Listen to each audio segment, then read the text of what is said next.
بکر صدیق رضی اللہ تعالیٰ عنہ ارشاد فرماتے ہیں میں حضور کے ساتھ تھا، میدان سے ہم گزر رہے تھے تو ساتھ ہی ایک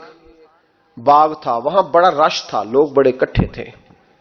بہت سارے لوگ جمع تھے۔ تو نبی پاک صلی اللہ علیہ وسلم نے فرمایا ابو بکر پتہ کرو کیا ہوا۔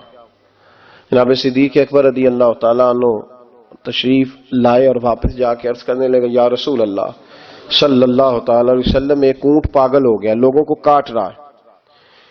لوگ اس کو گرفتار کرنے کی کوشش کر رہے ہیں، کسی کے ہاتھ میں ڈنڈا ہے، کسی کے ہاتھ میں رسا ہے، کسی کے ہاتھ میں نیزہ ہے، قابو نہیں آ رہا۔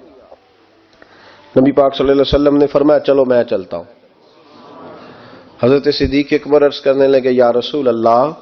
صلی اللہ علیہ وسلم وہ پاگل ہو گیا، وہ کاٹتا پھر رہا ہے، آپ مہربانی کریں، وہ تکلیف دے گا۔ فرمایا ابو بکر مجھے جانے دو۔ جناب صدیق اکبر فرماتے ہیں نبی پاک صلی اللہ علیہ وسلم تشریف لائے اور حضور جیسے ہی کھڑے ہوئے نا اونٹ حضور کی طرف بھاگا، نبی پاک کی طرف لپکا، وہ میں بھی ڈرنے لگا، جتنے لوگ تھے پریشان ہونے لگے، دوڑا آیا اونٹ، ہم سب پریشان تھے لیکن محبوب کے چہرے پر بڑا ہی اطمینان تھا۔ فرماتے اونٹ دوڑا آیا اور سیدھا آ کے اس نے حضور کے قدموں پہ سجدہ کیا، اور جناب صدیق اکبر فرماتے ہیں اس نے حضور کے کان میں کچھ کہا تو نبی پاک کی آنکھوں میں آنسو آ گئے۔ کس کے دکھ پر؟ او بھائی غور تو کرو، اس بات کو سمجھو تو صحیح، تو جیتے جاگتے ہنستے کھیلتے انسان کے دکھ پر پریشان نہیں ہوتا، تو مسلمان پڑوسی ساتھ رہنے والا، پلنے والا، بسنے والا،